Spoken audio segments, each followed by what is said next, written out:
c'est avec Mermoz Sacré-Cœur Kanam pour les élections. Ok, avec Mermoz Sacré-Cœur, c'est quoi? Avec Mermoz Sacré-Cœur Kanam. Ok. Mais da ngay tëdd. Trop Hein? Trop Naturellement. Non, naturellement. All le temps, il n'y a pas de souci. Qu'est-ce qui a fait que le mouvement est né? Qu'est-ce qui a fait que vous avez adhéré au mouvement? Quelles sont vos ambitions, vos objectifs? Voilà, donc en gros, c'est ça. Tu vois.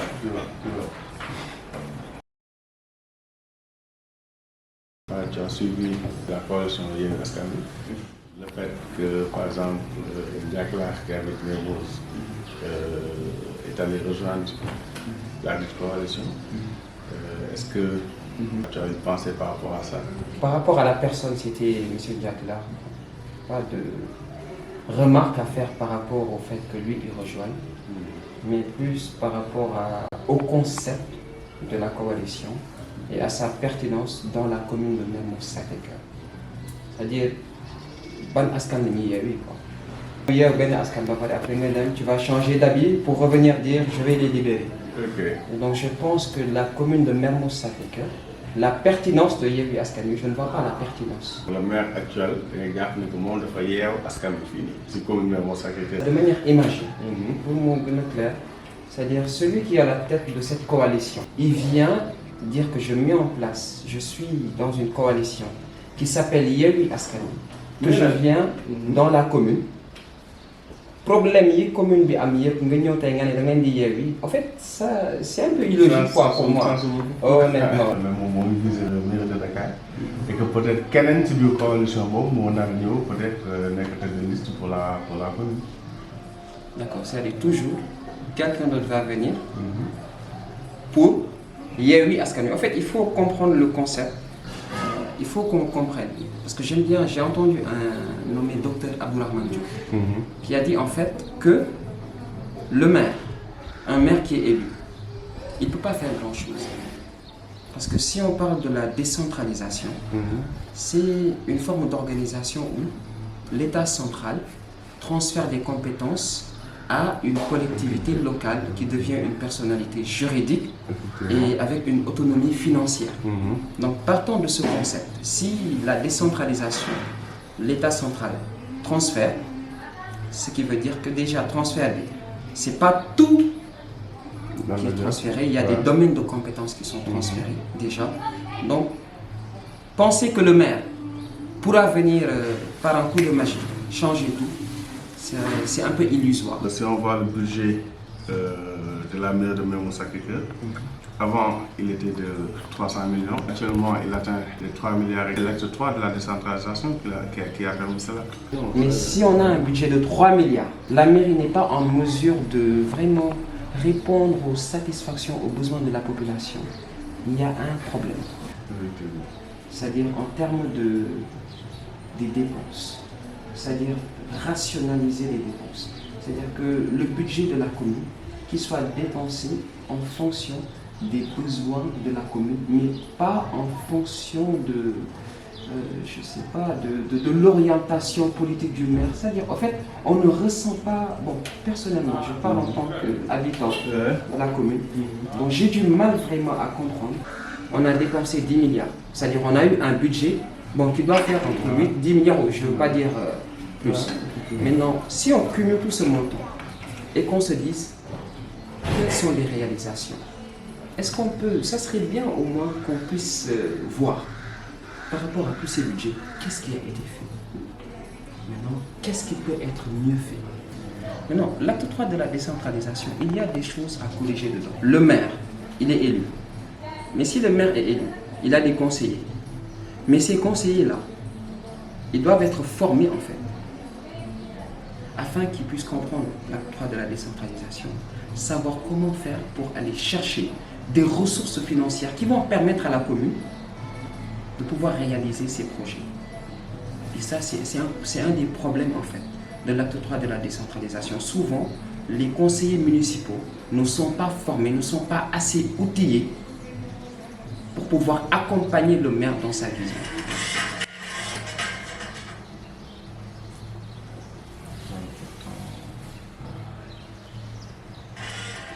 séquence bi nii lay ooy révélation où on discute de tout et de rien. Off.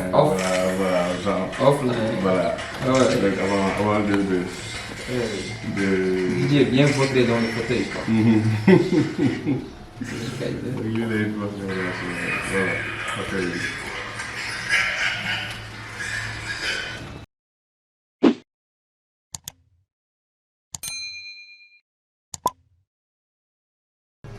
Salaamaaleykum mbokku okinfo.com tey ñu ñëwaat ak yéen ci seen beneen émission sama temps am mbégte dalal ci kii nga xamante ne moom mooy Etienne Faye bokk ci pôle communication mouvement boobu noonu di Mermoz Sacré-Cœur ca kanam mi nga xamante ne kii di Demba Makalou moo ko jiite te nag ñu fas yéene waxtaan ak moom ci actualité nationale wante tamit waxtaan ak moom ci seen mouvement boobu noonu di Mermoz Sacré-Cœur ca kanam seeni ambition seeni objectif tey local yi ñu jëm ñoom buñ demee ba jël mairie bi yan soppite kanam lañ bëgg a jox lii di commune Mermoz Sacré-Cœur donc sans plus tarder ñu bàyyi suñu gan tey bi kii di Etienne Faye mi nuyoo ak yéen mbokku téléspectateurs. Bonjour à tous, donc, je m'appelle Etienne Faye, habitant de la commune de Mermoz Sacré-Cœur, du quartier Sotrac Mermoz. Donc j'ai la joie en ce jour de retrouver ici mon frère Monsieur Kitane qui dirige cette émission. Donc, je tiens déjà à saluer cette initiative et saluer toute l'équipe qui travaille avec lui. Et comme il a dit d'emblée, donc je suis membre du pôle communication de la coalition Mermoz Sacré-Cœur ca kanam.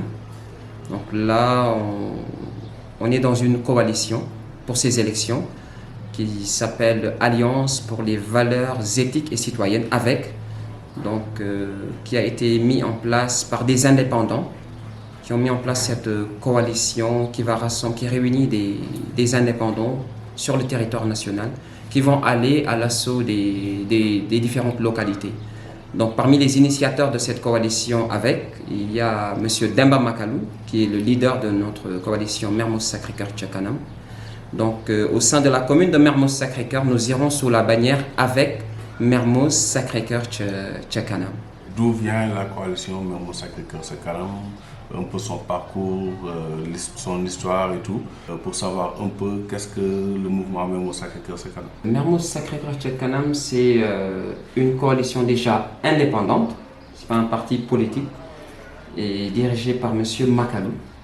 Et Mermoz Sacré-Cœur ca kanam, c'est né vraiment d'un sursaut de la part de citoyens qui habitent la commune et qui se sont dit à un moment donné que vraiment maintenant on ne devrait pas toujours rester dans cette logique où nos localités, les mairies doivent être gérées par des politiciens seulement.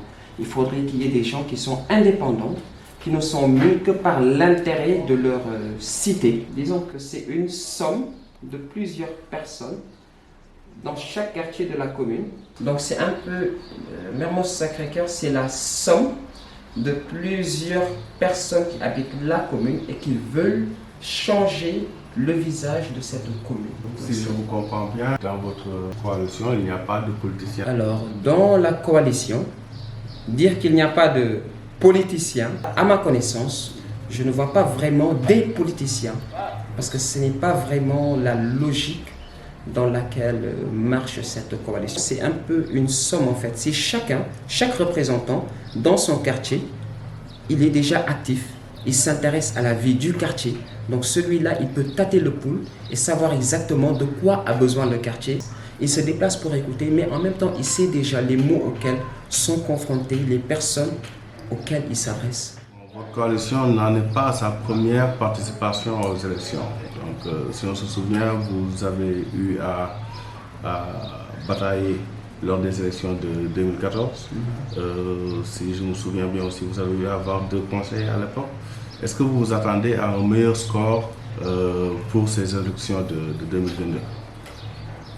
Il faut comprendre le contexte dans lequel le mouvement est parti aux élections. C'est, disons, sans aucune préparation. Et des gens qui se sont levés, qui se sont dit, mais pourquoi pas, il faut qu'on essaie, il faut qu'on tente. Ils ont tenté. Et pour une première, ils ont eu 2 conseillers. On a eu 2 conseillers. Donc c'est déjà à saluer. Pour ça, remercier déjà l'équipe qui a travaillé pour que vraiment qu'il y ait des conseillers. Maintenant, à l'horizon 2022, si pour la première fois, sans aucune préparation, on a pu avoir ce score, cela veut dire que si on se prépare, si on va à la base, à la rencontre des populations et qu'on leur explique le projet que nous avons, il n'y a pas de raison qu'on ne puisse pas, au soir du 22 janvier 2022, être à la tête de cette mairie. Qu'est-ce que vous proposez aux citoyens? Quel changement voulez-vous apporter à leur bien-être, à leur cadre de vie, à leurs préoccupations? Là, c'est sûr qu'on n'est pas encore dans la campagne. Donc, il y a certains détails dans lesquels je ne pourrais pas trop m'avancer. Mais de manière générale, déjà, il faut comprendre que la coalition est dans une démarche inclusive, c'est-à-dire mettre le citoyen au cœur des préoccupations de la mairie. Lorsqu'on met le citoyen au cœur, là, on sait ce dont le citoyen a besoin. Quand on met le citoyen au cœur, on a une idée de son environnement d'abord, son cadre de vie.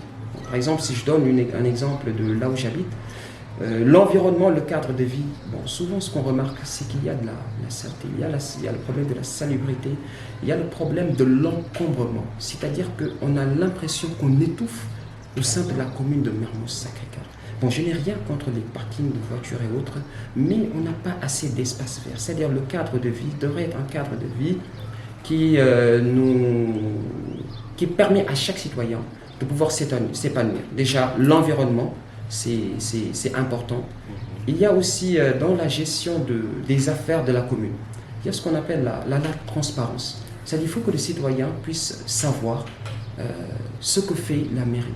Si le citoyen aujourd'hui veut demander quel est le budget, par exemple aujourd'hui si on discute, est-ce qu'on peut savoir de manière très précise le budget de la mairie? Donc la transparence déjà dans la gestion, ça c'est un point. Le cadre de vie, l'environnement, c'est un point aussi. Il y a aussi, bon, souvent on parle de l'emploi des jeunes, tout le monde en parle.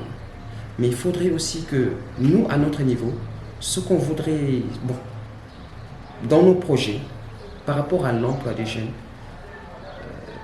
on aimerait vraiment travailler là-dessus, en sorte que, avec les ressources que la mairie a, avec, disons, toutes les sociétés qui sont dans cette commune, engager cette responsabilité sociétale de l'entreprise qui permettra vraiment à la mairie d'aller puiser dans les jeunes qui sont dans le quartier. Voilà, qui sont dans la commune, qui sont à la recherche de travail, vraiment pour essayer de voir comment les insérer. Mais il y a une chose capitale que souvent les politiques ne disent pas. Mon point de vue personnel, c'est d'abord travailler la mentalité. Que le jeune Sénégalais, dans sa mentalité, qu'il ne sous-estime pas un travail. Qu'on ait des valeurs en fait qui vont nous permettre, lorsque nous avons un travail, que nous puissions vraiment y aller avec des valeurs, faire bien le travail déjà, ça c'est important.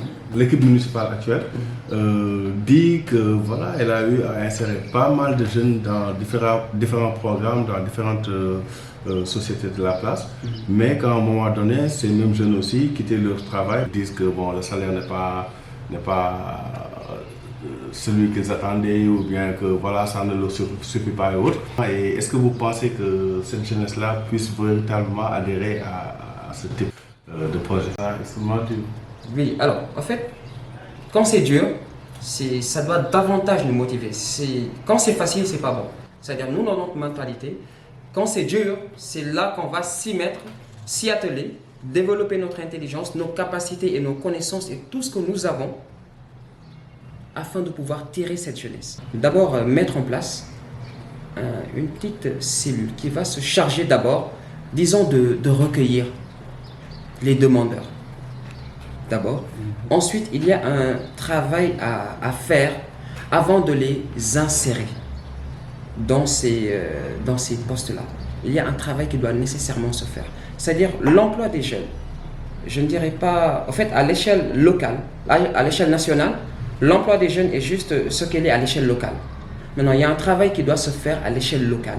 Et pour cela, c'est important que le maire lui-même soit, disons, quelqu'un d'ouvert, qui puisse aller rencontrer, disons, les structures étatiques qui sont dans sa circonscription géographique, essayer de travailler avec eux d'abord et voir déjà les besoins. Ensuite, une fois que vous allez vers les jeunes là, parler avec ces jeunes, faire ce travail-là, ils seront facilement insérables. Par exemple, l'emploi des jeunes. On ne peut pas aujourd'hui dire qu'on va solutionner l'emploi des jeunes sans s'adresser aux jeunes d'abord. C'est-à-dire aujourd'hui, si je viens aujourd'hui, je prépare le tchéboudian. Je prépare le plat. Une fois que le plat est fini, il n'y a pas trop de sel. Je vais aller mettre du sel. Est-ce que ça a un sens? Donc, si je veux changer le goût du tchéboudian que je prépare, qui concerne l'emploi des jeunes, c'est-à-dire les ingrédients que je vais utiliser pour préparer ce tchéboudian-là, il faut que dans ces ingrédients-là, c'est-à-dire que j'insère le jeune qui est à la recherche de travail, que j'insère le jeune qui est employeur, qui n'est pas employé, mais le jeune qui est employeur, il va pouvoir venir dire, voilà vraiment les problèmes auxquels je suis souvent confronté. Là où je travaille, ce que mes collègues me disent, ils me disent, en fait, vous les Sénégalais, vous avez un problème. Ça aurait été nous, on allait faire le travail rapidement, très bien, et aller chercher un autre marché. Mais tu vas donner un marché à un Sénégalais. Ce qu'il doit faire en 1 mois, il va le faire en 4 mois. Pour l'emploi des jeunes, s'il est concocté au sommet, il ne va pas parvenir à la base parce que ça a été préparé en haut. C'est comme si je prépare du tchéboudian, c'est fini, et après, maintenant, je viens, je dis aux gens, prenez, si ce n'est pas épicé, mettez du sel. Ça ne va rien changer. Donc, c'est un travail qui doit se faire à la base. Et en ça aussi, les maires ont besoin de travailler avec l'État. Parce qu'il ne faut pas oublier que la mairie, c'est un pouvoir, c'est décentralisé. Il faut qu'il y ait une coordination. Mais si on a un maire qui est tout le temps sur les champs de bataille, qui est tout le temps en train de se quereller à gauche, à droite, il va finalement oublier les problèmes de la mairie. Il ne sera pas en bon terme avec l'État central et finalement, ses administrés vont souffrir de ses positions et de ses querelles. Et c'est ça, en fait, ça fait partie des choses que nous-mêmes, nous voulons changer. C'est-à-dire mettre à la tête de cette commune un maire qui sera réceptif, un maire qui ne sera pas belliqueux, qui ne sera pas tout le temps au charbon, mais un maire qui va écouter sa population d'abord, ensuite négocier, parce que c'est un pouvoir qui est décentralisé. Donc quand c'est décentralisé, on n'a pas plein pouvoir, mais on a la possibilité de négocier avec les pouvoirs de l'État central pour améliorer la vie des citoyens. On a la possibilité de travailler afin que les recettes de la mairie, le budget que nous avons, moi je pense que le budget il est insuffisant, on peut aller au-delà de ce budget. Mais nous avons besoin d'avoir une équipe qui est formée. D'où la pertinence même de la coalition que nous avons. C'est-à-dire c'est une coalition qui est formée de personnes qui ont quelque chose dans la tête, c'est-à-dire qui finissent leur travail d'abord pour aller s'occuper des affaires de la cité. Nous ne faisons pas de la politique notre gagne-pain, mais nous voulons faire de la politique un sacerdoce où nous pouvons servir notre prochain. Parce que si j'en fais mon gagne-pain, alors je vais développer des pratiques pour ma propre survie. Mais si je le fais pour aider les administrés, parce que dans mon quartier par exemple, si je sais qu'une fois que je suis à la mairie, je ne travaille pas, quand je descends, je rentre chez moi, je vais rencontrer mes voisins. Ils vont me dire, mais c'est pas ce que tu nous avais dit et tout. Et moi, j'aurais honte que mes enfants viennent entendre cela. Donc ce sont ces valeurs-là vraiment d'abord qu'un maire doit avoir. Ces valeurs, ces capacités managériales, ces capacités de retenue, avoir une vision aussi et ne pas engager la commune dans des combats qui ne l'intéressent pas. Est-ce que ces coalitions sont vraiment pertinentes si on analyse les besoins de la commune? Bon, parce qu'il y a effectivement Yewwi Askan Wi qui a eu à faire son lancement officiel le samedi dernier. Il y a Benno Bokk Yakaar qui se prépare de l'autre côté. Il y a aussi la coalition Jotna qui est mise en place aussi, dont M. Faye Papianis a rejoint aussi récemment. Donc qu'est-ce que peut-être vous pensez de toutes ces coalitions-là qui sont actuellement présentes au sein de la commune? Est-ce que vous pouvez un peu expliquer pourquoi ces coalitions-là ne sont pas pertinentes? Déjà, quand des gens se réunissent, nous avons l'habitude de dire que l'union fait la force. Je salue vraiment les personnes qui ont eu à se réunir pour penser à un projet commun. Parce qu'y aller de manière dispersée aussi, ce n'est pas logique. Donc c'est important de se réunir. Donc dire que ces coalitions n'ont pas la raison d'exister, vraiment serait un peu déplacé de ma part. Vraiment, je salue le travail des personnes qui se sont réunies pour penser à aller ensemble aux élections. Je salue cela. Maintenant, quand il s'agit de ma commune, Mermoz-Sacré-Cœur, ce qu'il faut déjà, c'est que pour chaque coalition, il faut voir quelle est la pertinence de la coalition dans ma commune. C'est-à-dire la coalition, elle peut être pertinente au niveau national, mais au niveau local, elle peut souffrir. Voilà. Bon. Il y a eu Askan Wi d'abord. Alors, déjà, pour la coalition, il y a eu Askan Wi. Bon, je ne fustige pas leur manière de procéder. Le peuple est lié et a besoin d'être délié par l'équipe dont fait partie le maire.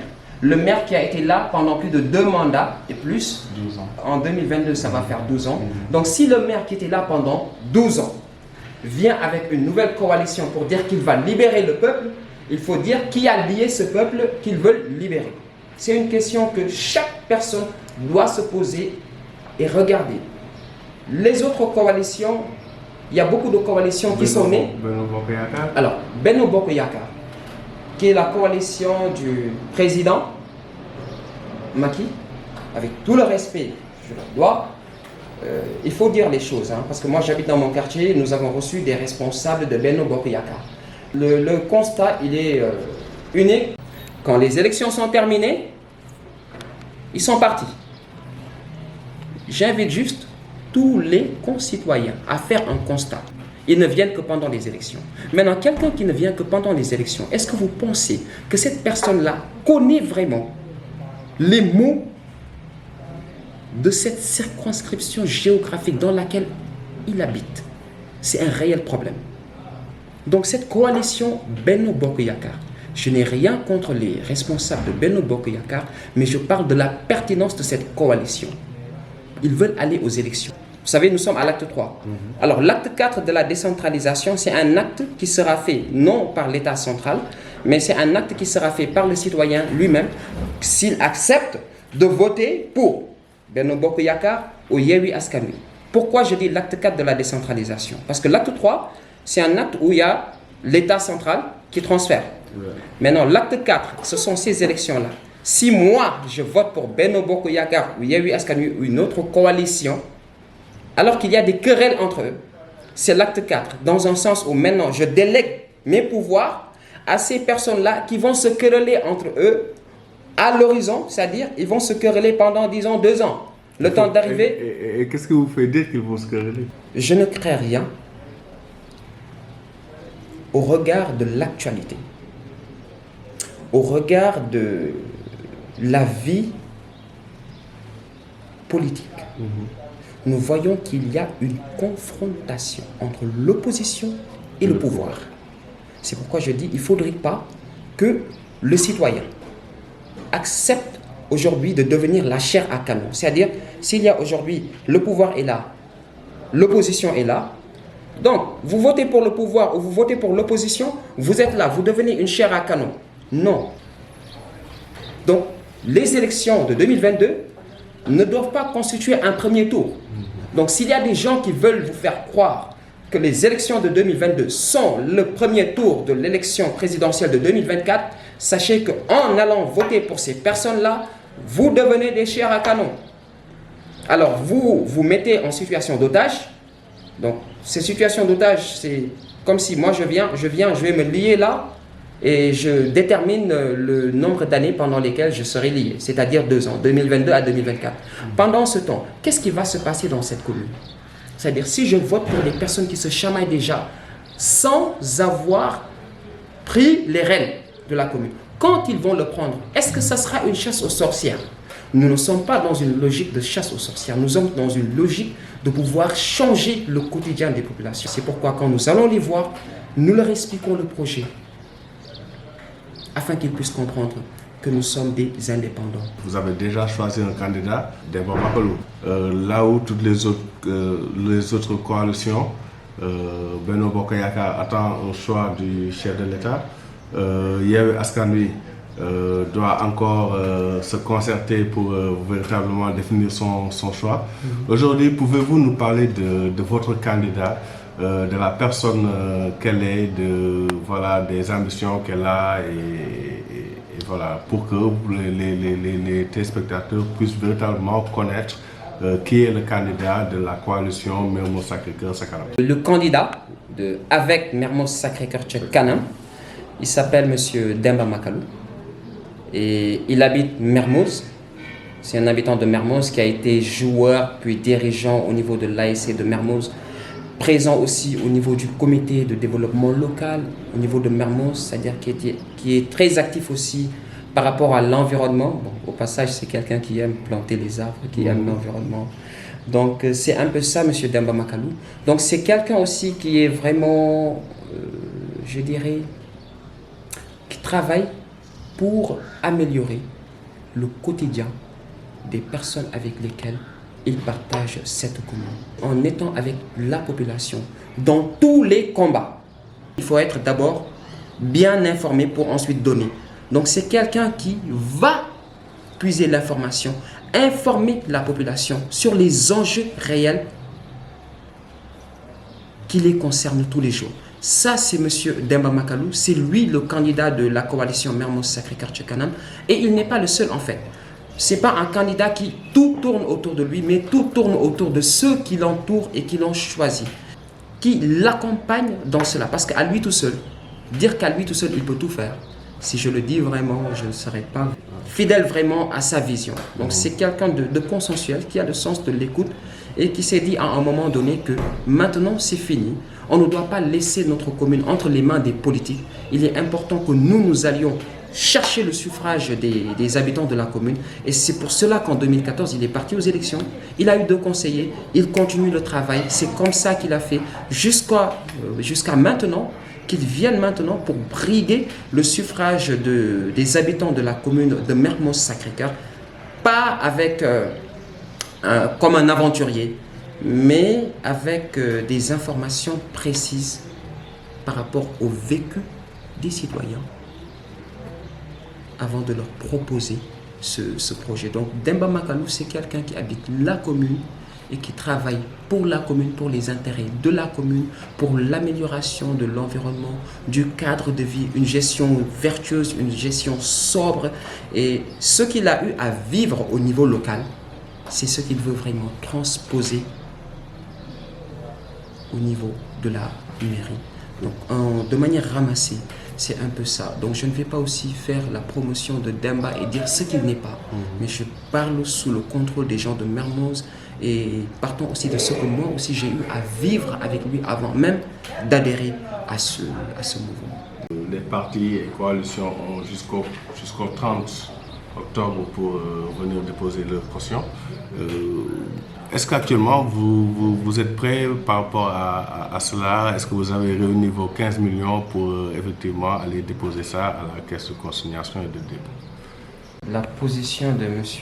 Makalou est logique, c'est-à-dire il ne faudrait pas qu'on fasse de la politique, qu'on réserve la politique, les affaires de la cité à des gens qui sont juste riches. Donc ce combat-là, son point de vue, on peut le comprendre. C'est aux votants de choisir qui est fantaisiste et qui n'est pas fantaisiste. Ensuite, une personne qui veut changer, qui veut participer aux élections, on doit pouvoir lui permettre de pouvoir le faire sans pour autant mettre en avant l'argent. Nous rendons grâce à Dieu parce que nous sommes maintenant dans une coalition. La coalition à l'échelle nationale, M. Makalou est le coordonnateur de cette coalition Alliance pour les valeurs éthiques et citoyennes. Et concernant la caution, que vraiment les citoyens sachent que nous n'avons pas de problème de caution. Voilà, nous sommes déjà en avance, je peux dire, par rapport à certains candidats, parce qu'on sait là où on veut aller et qu'est-ce qui peut nous mener là-bas. Donc pour la caution, c'est déjà une histoire classique. Là, nous nous projetons vers vraiment d'autres aspects. On a vu notre ami Pape Samba Dièye dire qu'il y a un bradage du foncier au niveau de la commune, plus précisément à la boulangerie de Jaune, du terrain de boulangerie de Jaune. Qu'est-ce que vous pensez par rapport à cela. Bon, apparemment, le terrain n'était pas destiné à abriter un centre commercial ou bien des infrastructures en dur et tout. Et qu'à la base, ça devait être un terrain de football qui devait bénéficier à toute la commune. C'est juste un indépendant comme vous. C'est bon aussi. Bon, déjà, le fait de critiquer, au moins, il informe les populations. C'est un titre foncier de la mairie. Maintenant, ce terrain, c'était à la base un terrain de foot qui était très grand. Et vraiment, les gens aimaient venir là-bas, jouer au foot, vraiment. Et ça participe vraiment au bien-être de la personne. Et ensuite, on a vu que le terrain a été scindé, avec une partie occupée par une enseigne qui s'appelle Auchan. Si on part du principe que c'était un terrain de foot, donc c'était un endroit où les populations pouvaient venir se détendre. Donc logiquement, lorsqu'une partie de ce terrain est coupée, la logique voudrait que le reste de ce terrain-là soit aménagé en sorte que les populations qui avaient l'habitude de venir là-bas avant pour jouer au foot, c'est-à-dire on devrait pouvoir les besoins de ces populations, c'est-à-dire ce que la population parvenait à avoir en ce lieu devait être réduit en fonction de la dimension qui reste de ce terrain pour que la population puisse se retrouver là-bas, jouer au foot, s'asseoir. Et c'est vraiment dommage que notre commune soit hachée de cette sorte. On n'ait plus d'endroit où jouer au foot. C'est regrettable, mais il faut reconnaître une chose. C'est que le maire, si on constate vraiment ses agissements, on pourrait comparer ça à un bradage du foncier. Que fera l'équipe municipale qui va venir après? Qu'est-ce que le maire va laisser comme legs à l'équipe municipale qui va venir? Là où il y avait un terrain, ce n'est plus un terrain. C'est un magasin et c'est des bâtiments, donc c'est perdu. Cette population qui avait l'habitude de venir là-bas, vers quoi est-ce qu'elle va se tourner? Est-ce que cette population va se tourner vers la drogue? Est-ce qu'elle va se tourner vers l'alcool? En fait, c'est autant d'aspects qui ont besoin vraiment que nous puissions nous pencher là-dessus, réfléchir d'abord avant d'exécuter quelque projet que ce soit. C'est-à-dire, il faut toujours mettre le citoyen au cœur. Nous parlons un peu des ASC de quartier. Depuis 2-3 ans, elles ne reçoivent pas de subvention de la mairie.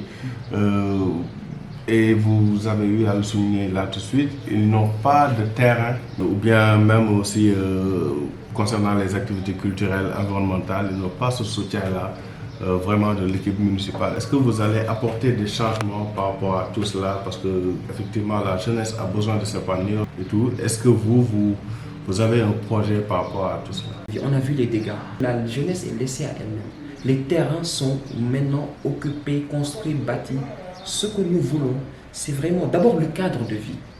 Essayer de faire en sorte que cette commune puisse devenir un poumon vert. C'est-à-dire les endroits où vraiment c'est-à-dire on a l'impression d'être dans une boîte de sardines, où on étouffe.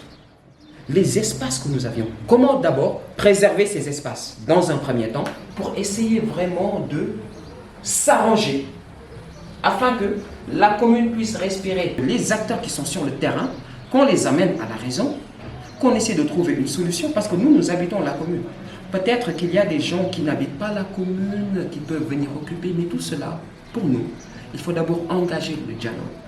On doit pouvoir s'asseoir et discuter avec les acteurs, essayer de trouver des accords pour le bien de la commune. Parce qu'à la fin de la journée, nous serons évalués toujours de concert avec les habitants de la commune, mais aussi les acteurs économiques de la commune. Nous vous laissons dire votre mot de la fin ou bien le message que vous souhaitez adresser aux citoyens de la commune de Mermoz-Sacré-Cœur. Ça fait plaisir de voir des jeunes comme nous qui entreprennent et qui osent vraiment mettre en place quelque chose, travailler pour l'améliorer et aussi employer des jeunes. Donc je salue cela et je prie vraiment afin que cette entreprise puisse vraiment prospérer et parvenir à un autre niveau. Et par rapport à la commune, aux habitants de la commune, je dirais au Sénégal, déjà de vous dire qu'il faut que nous levions. Aux jeunes, je dirais, pour les jeunes, ne dites pas « je suis trop jeune, je ne fais pas de la politique ». Les chrétiens qui savent l'histoire, nous avons un prophète qui s'appelle Jérémie. qui a été appelé à un très jeune âge. Donc pour les jeunes qui veulent se décourager et dire que non, je suis trop jeune, souvenez-vous de Jérémie qui a été appelé à un âge très jeune pour une cause. Donc dites-vous qu'on vous appelle à une cause qui est noble, qui est la commune. Pour les mamans qui vont se dire par exemple, voilà, je suis à la maison, je m'occupe de mon mari et tout, je vous dis encore que c'est possible et vous pouvez vous souvenir, je pense que nous tous, nous savons l'histoire de Marie, la mère de Jésus qui a été appelée. Donc dites-vous que c'est un appel auquel vous pouvez répondre, vous mamans, vous épouses et vous nos papas. Ne dites pas que vous êtes trop vieux en fait pour venir vous intéresser aux affaires de la cité. Je vous inviterai à vous souvenir d'Abraham. Il a été appelé par Dieu à l'âge de 80 ans et plus pour une mission précise. Donc j'invite vraiment chacun à devenir une sentinelle pour sa commune, une sentinelle pour son pays. Le développement va commencer à la base pour parvenir à un niveau supérieur. Vraiment, je vous remercie. Chers téléspectateurs de OK Info, c'était votre émission Summertown. Aujourd'hui, nous avons eu le plaisir, comme je l'ai dit tantôt, d'accueillir M. Etienne Faye, membre du pôle communication de Avec Mermoz Sacré-Cœur Sa Kanam. Nous vous donnons rendez-vous très prochainement avec un autre invité. Inch'Allah, à très bientôt. Oh yeah. Am na ay jeunes yoo xam ne ci biir koñ bi il crée des marques. Amadou, il a créé sa marque. Voilà, alors que Amadou. C'est pas sérieux. Yow da ngay ñëw ñu fal le directeur tey nga ne suba damay nekk maire. Thé, citron, gingembre. Paul, ça non non da ngay naan mais da ngay toog naan ko mais ça gingembre day am gingembre bi day am citron bi day am thé bi maintenant am na leneen lu mu si def. loo xamante ne moom moo koy jaay quoi. loolu xamoo lan la. Ok. Gis nga système Tanzanie. BRT la ñu dóor mais BRT bi c'est rapide. non mooy seen président bi gaañu bi. mais 200 000 voyageurs non 175 000 voyageurs par jour. BRT bi c'est juste que man je trouve que tali yi dañoo sew trop. rëb. saa yu oto yu bëri ci tali bi yu ci bëri baaxuñu. ñoom nag màggal Touba bi da ngay ne par force damay yegg Touba da ngay gis ku dawal wala jékki droite oto bi saa yi xool yëkkati xool capot bi.